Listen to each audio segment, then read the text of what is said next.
Jimmy's Jam Box.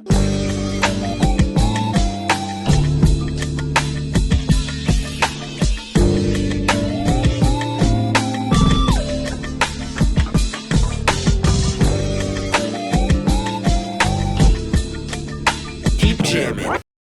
Hello, everybody. Welcome to another exciting episode of Jimmy's Jam Box. We're here. We're back at it again, and we're going to get on into it. But before we do, as always, please make sure to like, subscribe, push all the buttons, do all the things. You know, I don't know where they are, but you do. And I trust you. And with that being said, let's go ahead and get on into it. Here is today's guest. Hey, everybody. My name's Relay F. Hello.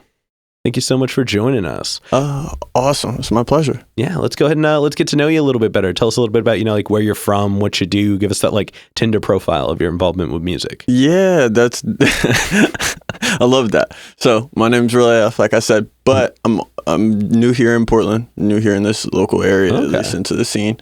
I grew up in Oklahoma City, and that's kind of where I started making music, all of that stuff as a kid. So I stayed there until I was like a freshman in high school.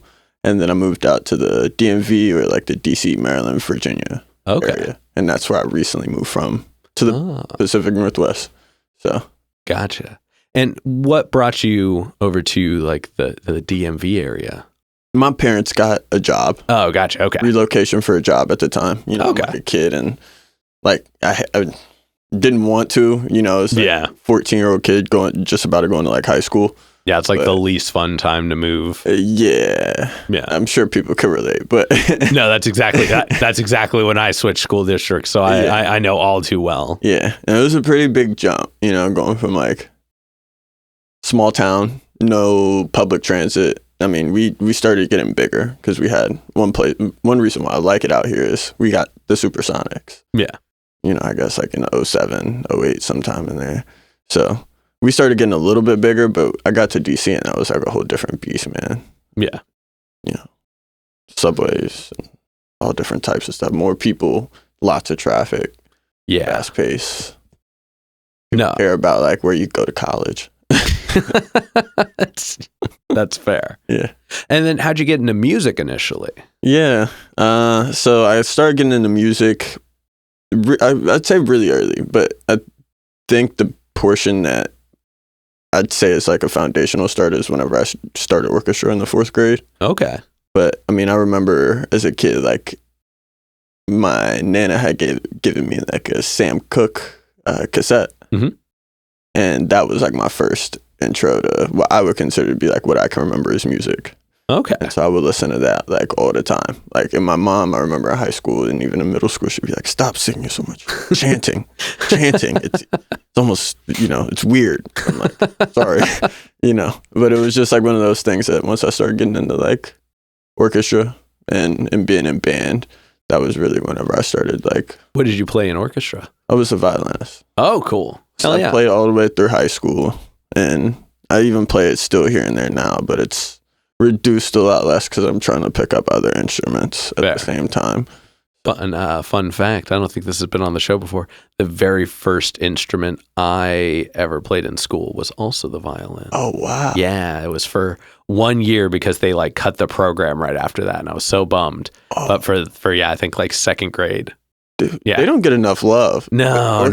Instruments really don't. Yeah. Just in general, band really doesn't get the love. No, they don't, man. I remember in high school whenever I went to my third high school. Third high school. Oof. We were in the trailers. Mm-hmm. Yep. Had like the outdoor trailers, and that was like our whole like space. And we had different classes. Can you imagine that? So we didn't even have enough kids to do like a individual orchestra. Oh, geez. So it was concert band essentially throwing strings with everybody else. And then we had like 4 or 5 different blocks where we all split up because it was a private school. I went there for sports, but wait, so you did band and sports? Yeah. Okay. What sports did you play? I played basketball for the majority of my life. Okay. And then I ran track my senior year. Did you have to play the halftime games? When you played basketball games? No, because I wasn't in we didn't have bands, honestly, not like that. Not that I could ever think. The one public school in high school that I did go to, football season, they definitely had bands there. Yeah. Bigger basketball games, they would definitely be there. But they would have me in the locker room. There was no way I was gonna sit. Okay. Yeah. Unfortunately, that would have been cool though. It would have been cool. Hell yeah. Pep rallies though. That's where it was at. Yeah. Pep rallies definitely was playing and then got introduced. Hey. Hell yeah. And then who were some people that like inspired you early on? Who were some of like your early influences musically? Yeah, so I think my brother had a good influence on the rap music that I listened to at the time. My mom had a good influence on some of the other stuff in terms of like soul, R&B, even a little bit more of the alternative music and rock music and stuff like that. So, but early on, I think it was probably, I'd say like I remember first initial thoughts would have been like Drake, because I'm like 7. Yeah. In 2007. Or 2008 in 2008, 9 in 2009. So I'm getting like all of his like early music as like a little kid. I didn't really have a choice on what I got to listen to on the radio. So Fair. I was in the car with my brother, like we were listening to what he was listening to at that time. So it was like Drake, Lil Wayne, Birdman, Rick Ross. Okay. All of that stuff from that time frame. Obviously, there was the old stuff like DJ Screw, more the South Side, just DJ Houston, Texas, Louisiana stuff. Yeah. So you get a lot of that out in Oklahoma because we don't have too much of a rap scene. I guess that's fair. Yeah, that's fair. So it was interesting. I remember like, I guess another group that like initially sparked my thoughts at like a young age. My brother would occasionally listen to like The Fray. Okay. The one band that I remember was like the All American Rejects, because they're from Oklahoma. Oh, okay. The Flaming Lips are cool too. Oh yeah. Oh, actually, somebody that was just on the show before you mentioned them. We got to go see them at the beginning of the year. Oh, that's awesome. Super good show. Yeah. Super good show. Those guys are awesome. Yeah. I haven't got to see them live, but I've watched a lot of the shows. It's incredible. Yeah. It's incredible. Definitely worth seeing. Yeah. I believe it. I've heard that it's like one of the top tier music performances that you can go to. They've been doing it for so long. Man. Oh, it was, yeah. Just, it was a super tight performance. And there's this giant robot. I won't tell you too much, but there's this giant inflatable robot. Holy shit. And when you see it, you're going to be like, yeah. All right, but we've got a couple more foundation questions to get through. So, and these ones are fun. This next one is definitely, it's one we ask early, it's one we ask often, and it's definitely a crowd favorite. What was the first album you ever bought with your own money?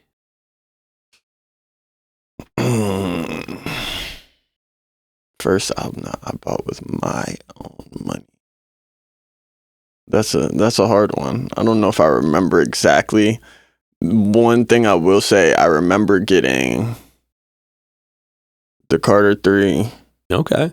Drake's Take Care, and Pink Friday by Nicki Minaj. All at Dave & Buster's from their jukebox. Okay. My parents, they were pretty tight, heavy religious folks, and they didn't want me listening to no like clean or no explicit music. Yeah. So I would either listen to the explicit versions in the car with my brother, or I would go to Dave & Buster's and I would do it out of their jukebox. They can't say anything. Yeah, they can't say anything. I put not iPhone, but the iPod.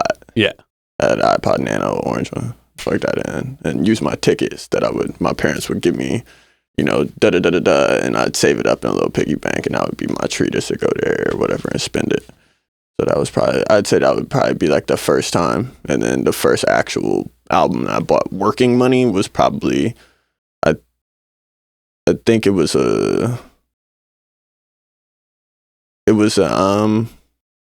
Franklin vinyl. Okay. From a little shop up here in Camas, I think. Oh, I know what you're talking about too, but that antique store. Yeah. Yeah, in downtown Camas. Hell yeah. Yeah.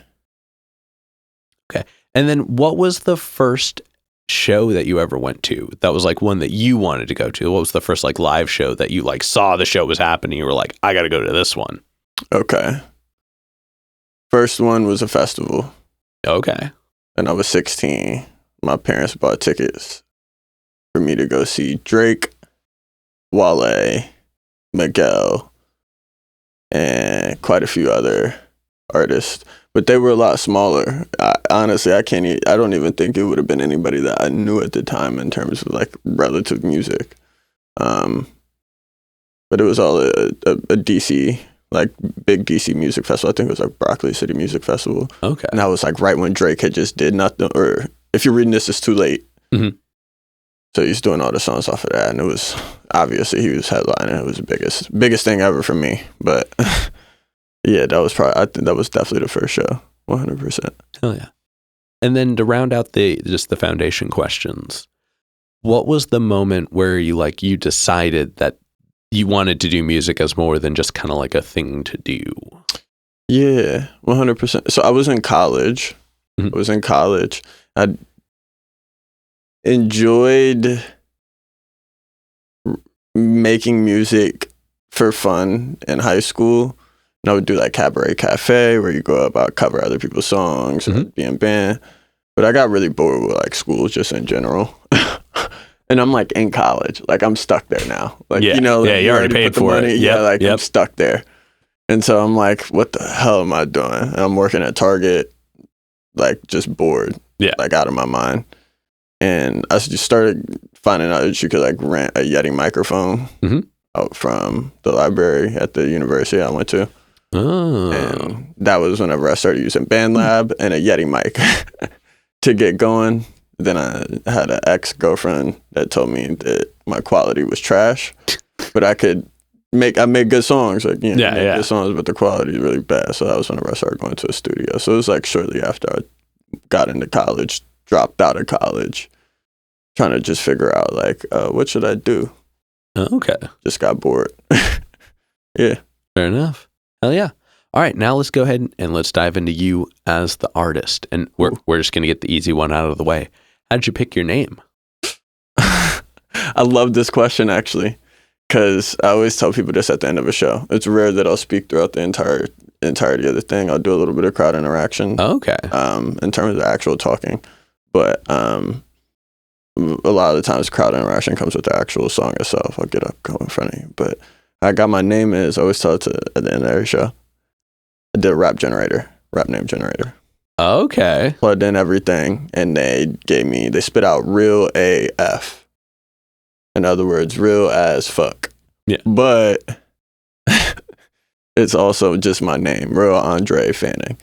Oh. I like that. Oh, okay. Playing off of each other. So I was like, oh, this is cool. Like, I actually use this. Like, I don't mind. I don't hate it. Yeah. Nothing I would regret. I could use it as both. If there's like a kid that I'm like, oh, I don't want you to just run around screaming real as fuck. Yeah. Yeah. And if like somebody comes at you, you could be like, it's my name. My name. Yeah. Okay. I like that. That's clever. And it's definitely, it's easy to remember. Yeah. Thanks. I appreciate it. Not hard to spell.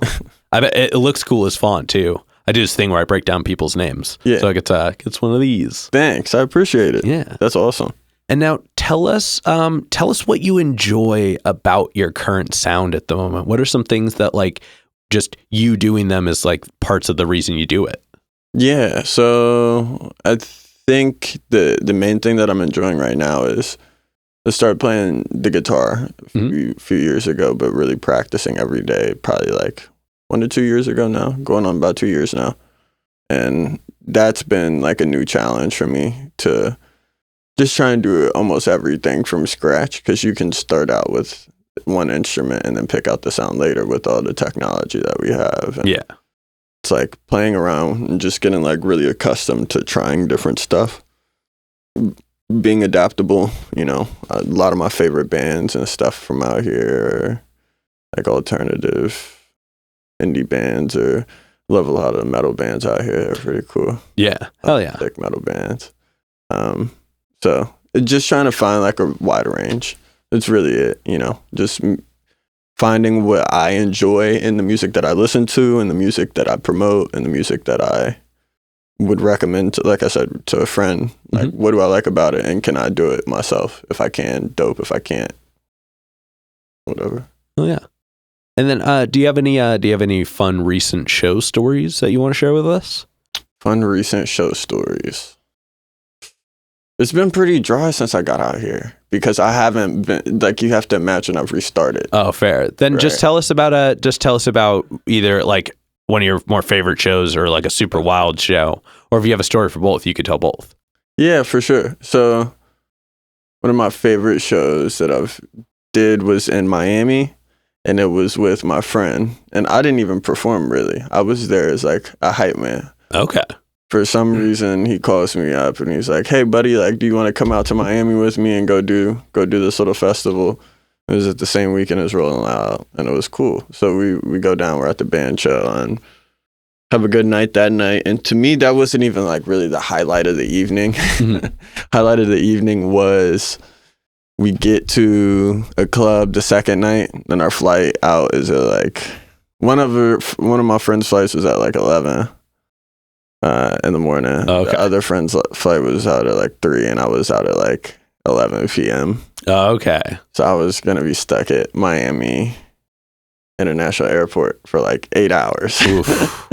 And if you live in Miami, or if you've walked around there and you've done that whole international airport thing at their place, they don't have no chargers. So no, not in those seats or no areas that felt readily accessible where I was at. Oh, damn. Like it, but I was sitting over there, phone dying, looking a little crazy, like plopped a squat in the middle of the hallway, just trying to yeah. Damn. But it was a long trip, but the second night we did a show at a club called Voodoo. Shout out to Club Voodoo. Mm-hmm. Awesome place to go if you haven't been there.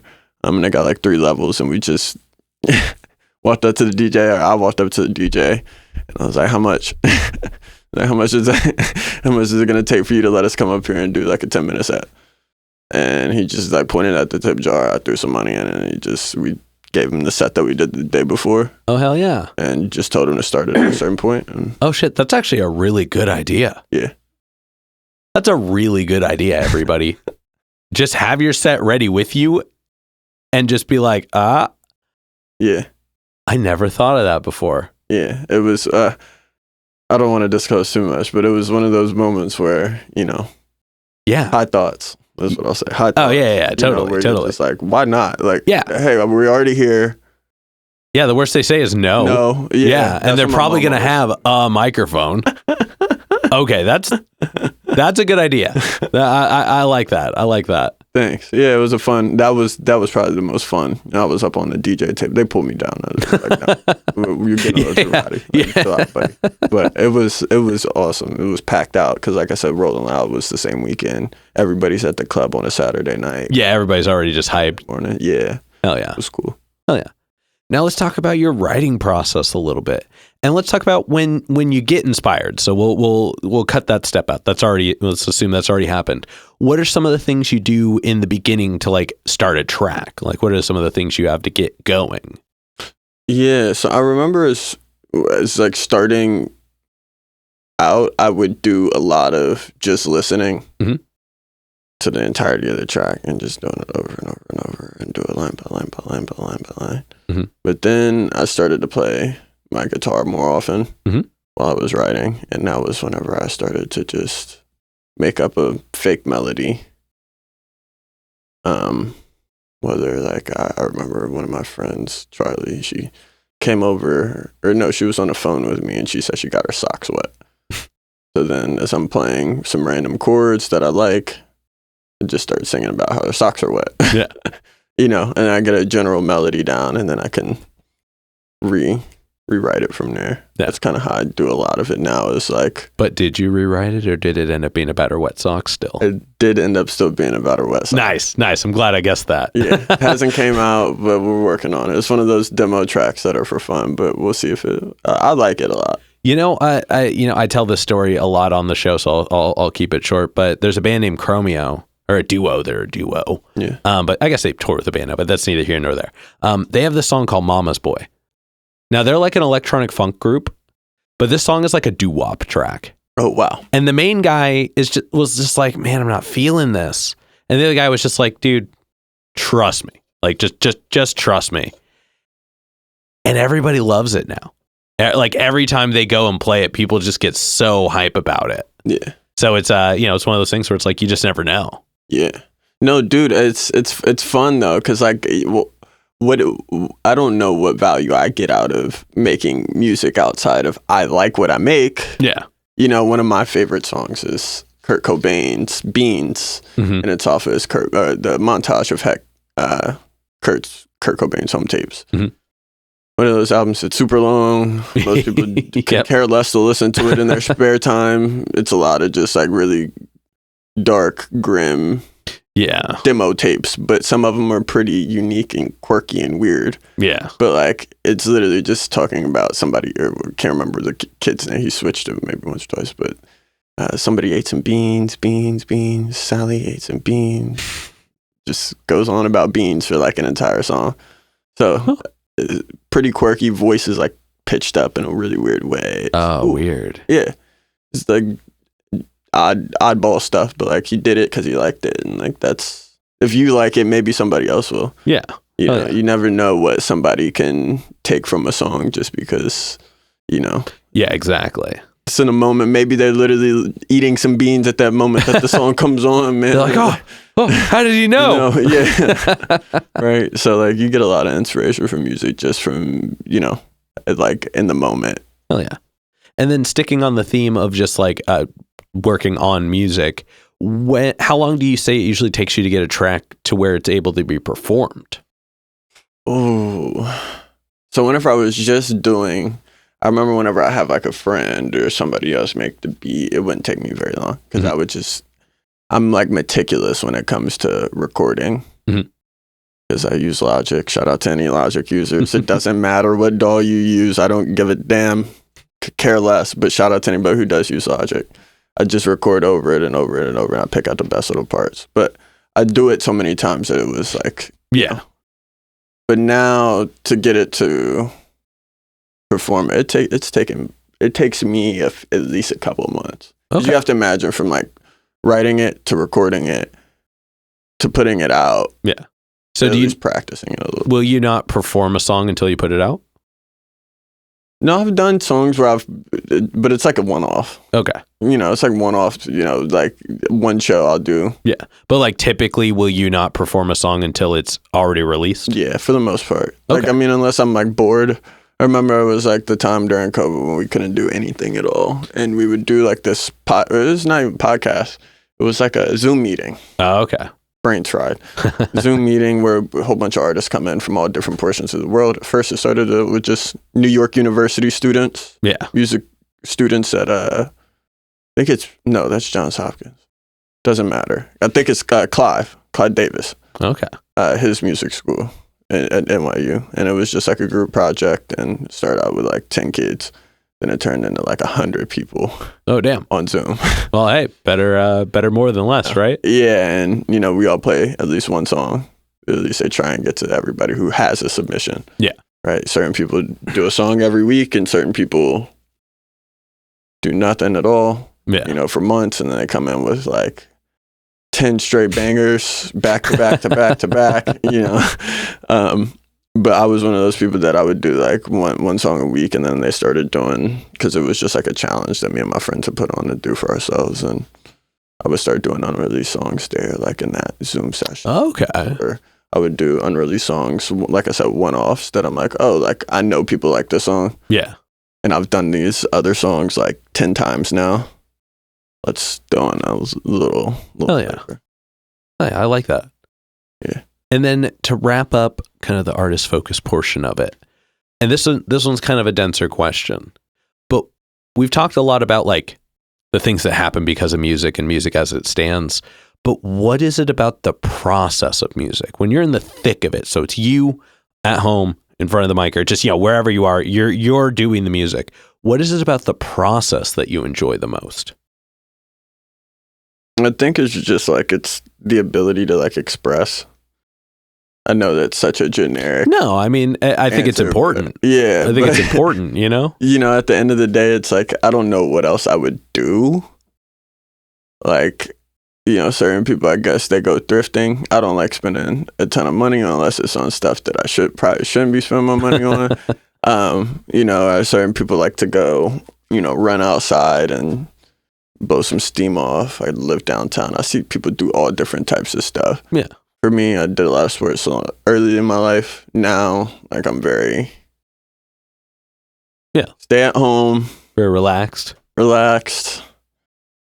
just not doing a ton. And there's times where I really don't know what to say because I live alone, you know, and like I don't have, like, I can't just call somebody at all hours of the day just to keep something going on. Yeah. The easiest way to do something without sounding like crazy and just walking around my apartment like, yeah, if the neighbors walk by, they're like, oh, there's a beat going. Yeah. Must be doing something. Yeah, you know, like I don't want people just listening to me talking to myself for like 4 hours. Maybe they'll hear me talk to myself for 4 hours, but it comes out to at least be something cool. Yeah. So there's that aspect to it that it's like, you know, like it gives me a way to just like express without feeling like I have to like actually talk every time. I don't want to go to a therapist. Music is like my little place that I can just say whatever I want, and it doesn't have to come out if I don't want it to, and it can if I do. Yeah.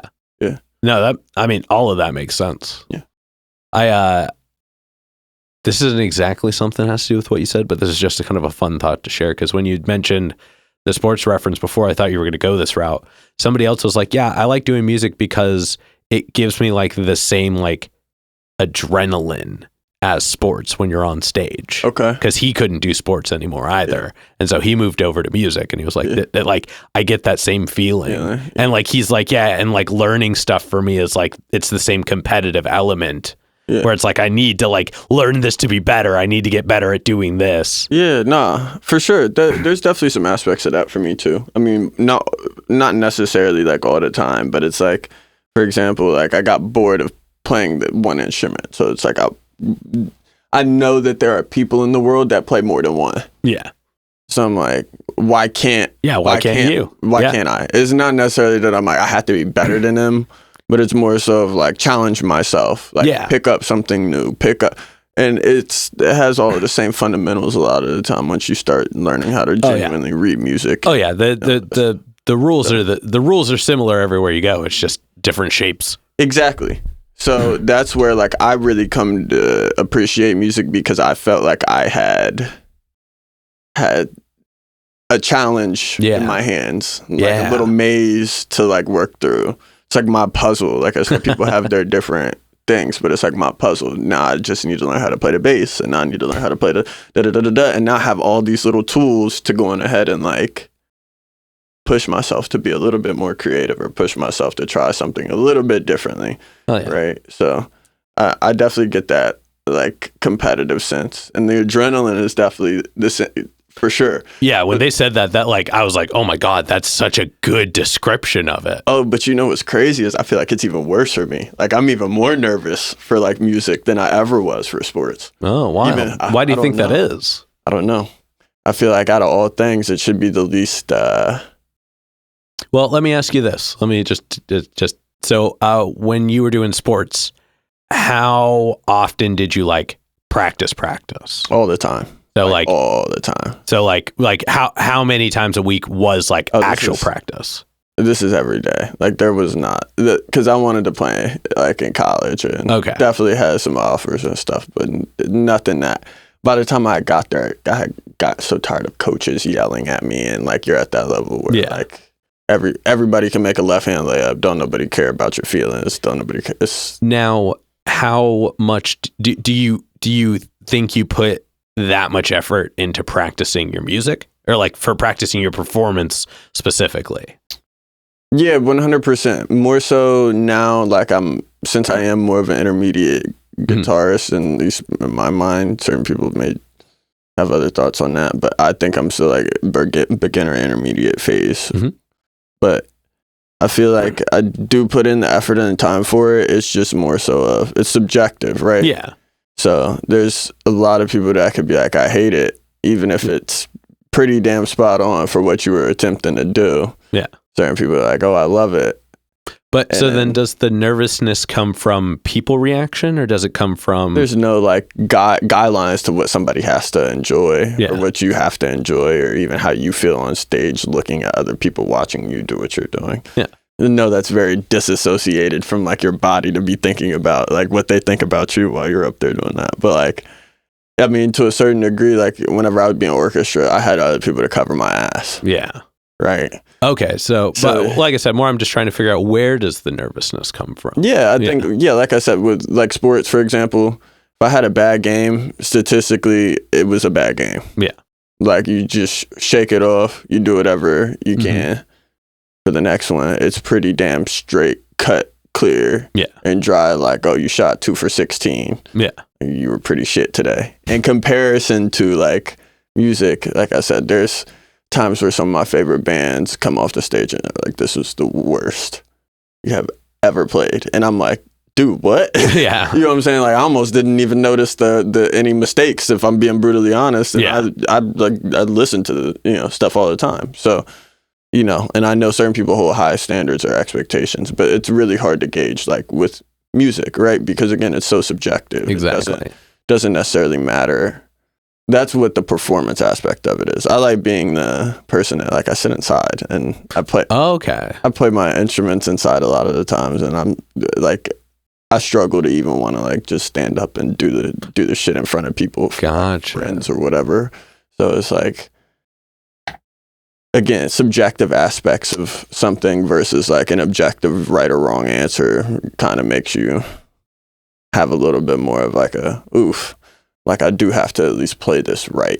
Yeah. You know what I'm saying? Like, I do have to at least get it right. And then whether they like it or not, that's up to them to decipher.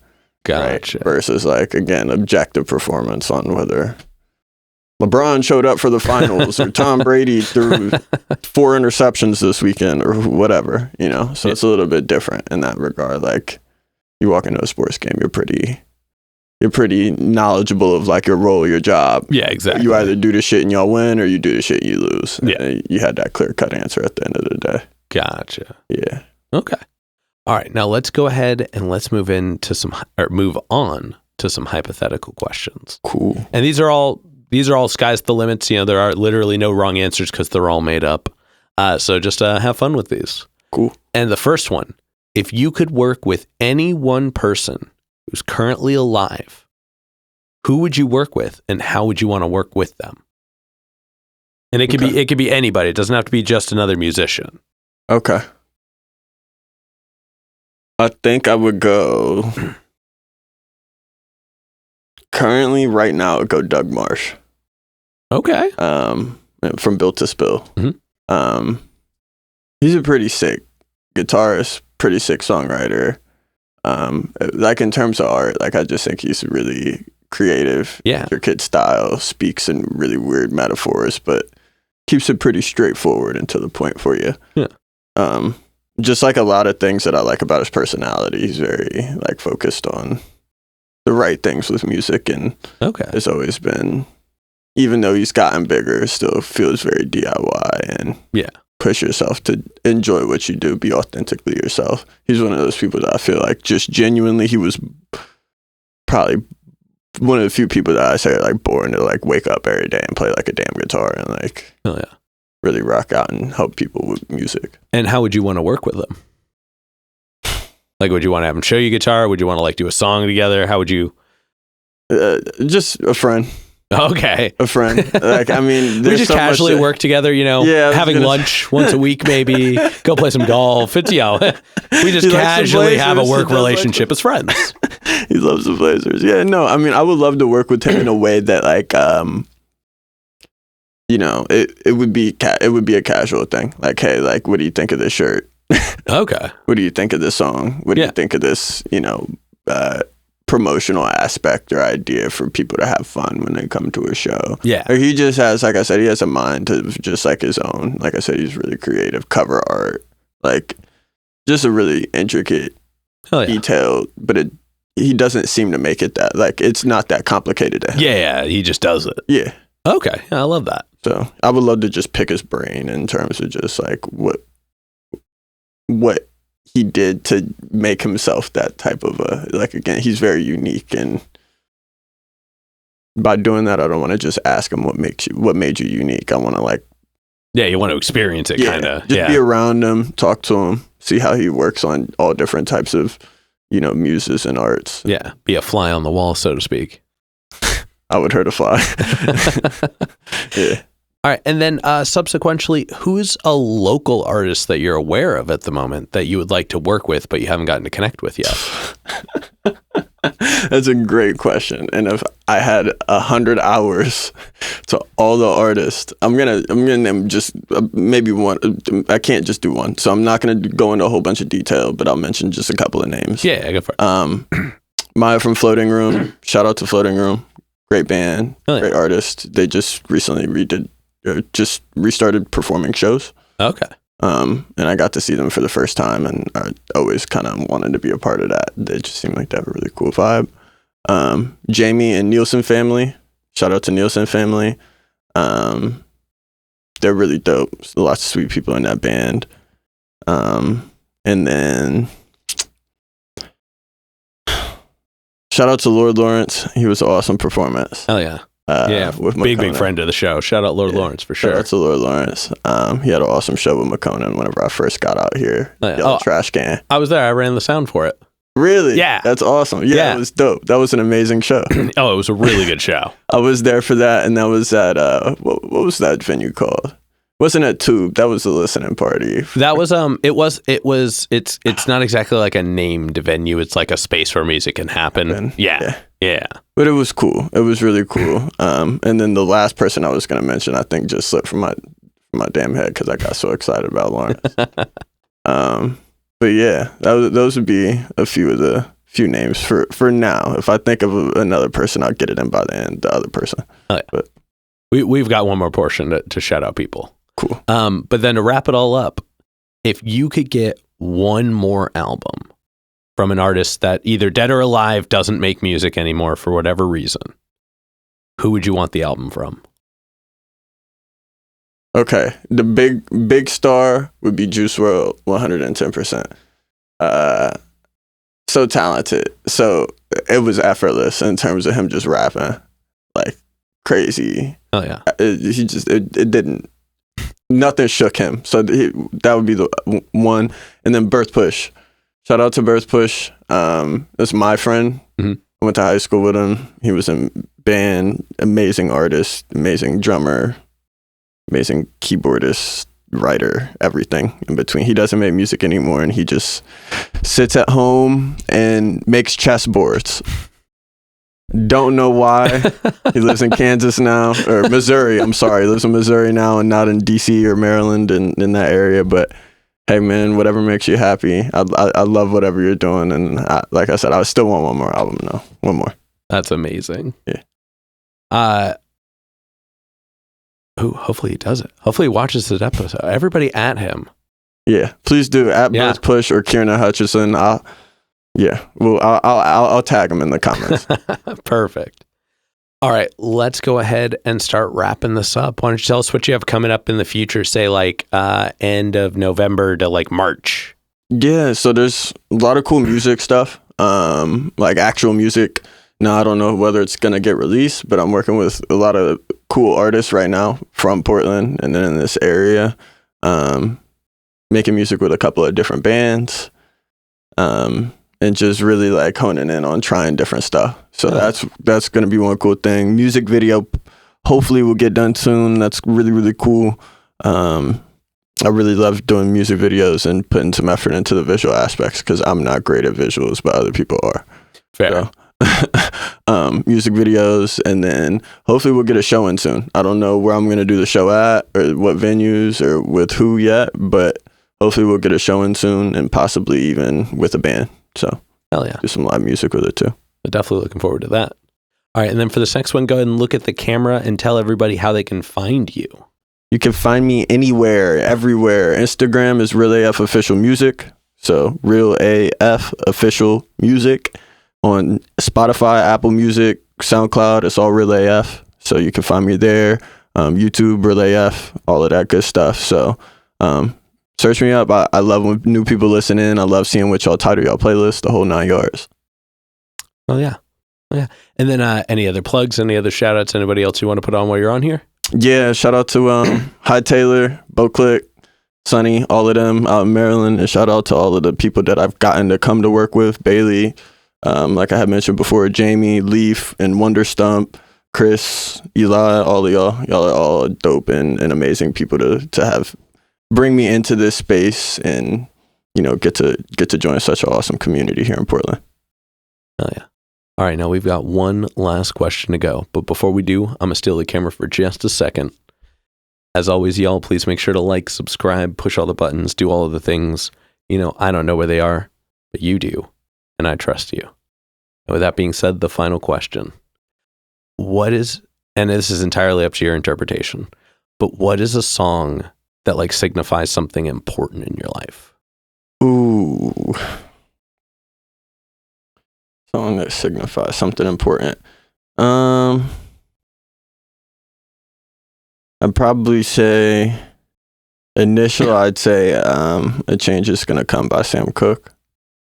My granddad, there's just big music people for them, and during that time, in the 60s and the civil rights movement, all that good stuff was occurring, and it was just a really good song in general, so it's always stuck with me. And when my granddad passed away, it made it hit a little bit harder. So definitely love that song. And then I mentioned Dog by Floating Room. They're really cool, and that's a local band from here. And I did remember one last person. There it is. Dan and Heaven Skate, all of you guys over at Heaven Skate, and that band right there from Portland. Keep doing it. Oh yeah. Yeah. All right, we're gonna go ahead and get up and out of here. Thank you so much for joining us. Thank you. It's been a pleasure. Oh yeah. This has been another exciting episode of Jimmy's Jambox. I'm Jimmy. And I'm Relay F. And we're signing off. Later, y'all. That's a wrap. This is not a podcast. This is a show.